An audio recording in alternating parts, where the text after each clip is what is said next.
From flipping the script on loaded narratives, There's no place called Hollywood. You are part of Hollywood.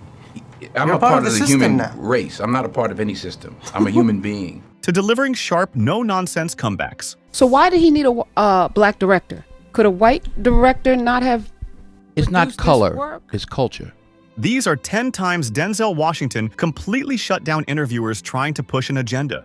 Let's start with a moment that perfectly captures Denzel's approach to dodging labels and staying true to himself. When asked if he considers himself an activist, Denzel's response was simple yet powerful.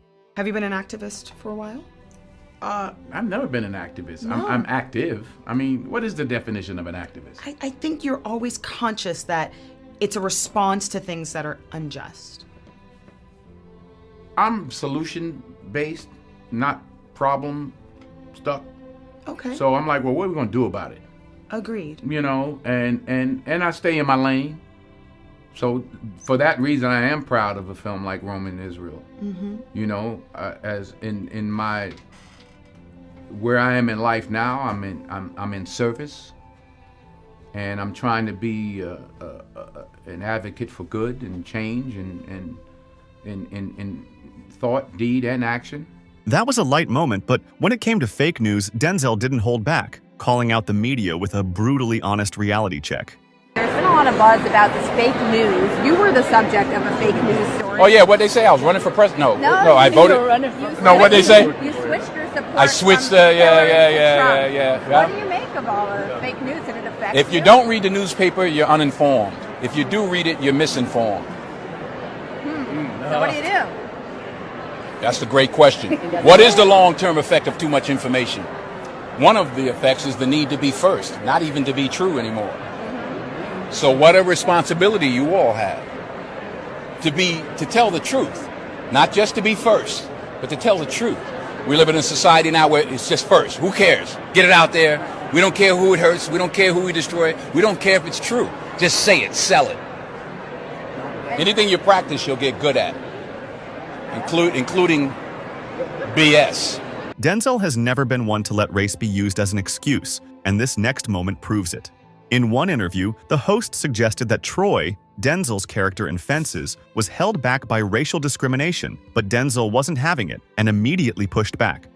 Anybody's life, it's in a way, he personifies the Black American experience. He's somebody who, had he not faced the racial discrimination, he could have been a great athlete, a star. But because of that, he ended up a garbage collector. And perhaps this self-destructiveness, was it caused by racial discrimination? And is that the effect of racial discrimination on people? Here's the thing you got to remember. When you talk about racial and you talk about discrimination, what if he just wasn't good enough?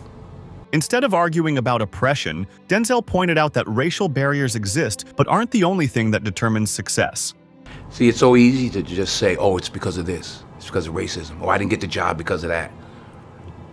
Maybe you weren't good enough.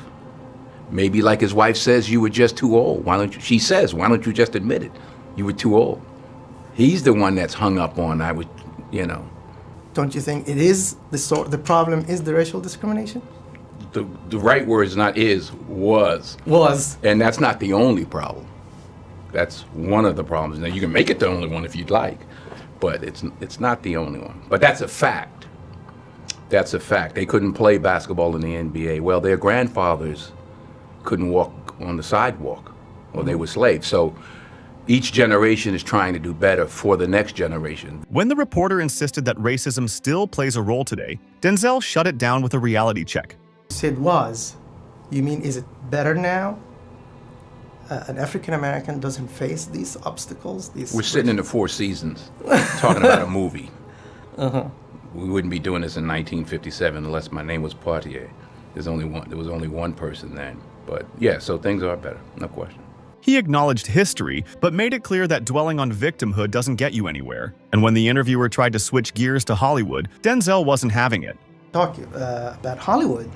Do you think those stereotypes, and this is actually Obama pointed out, the stereotypes that had been presented about African Americans in the movies have affected the society's treatment of African Americans. I'm sure, yeah.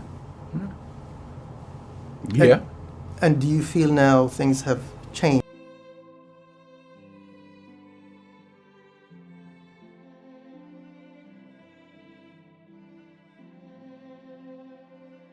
Outsiders in surviving the stampede, Mufasa tries to give Taka the credit for saving Sarabi. The group goes to hide out at some snowy mountains. They cover their tracks to ensure the outsiders cannot locate them. At night, Sarabi tells Mufasa she knows it was him who saved her, as well as knowing the flowers of the land she originates from. They start to fall in love.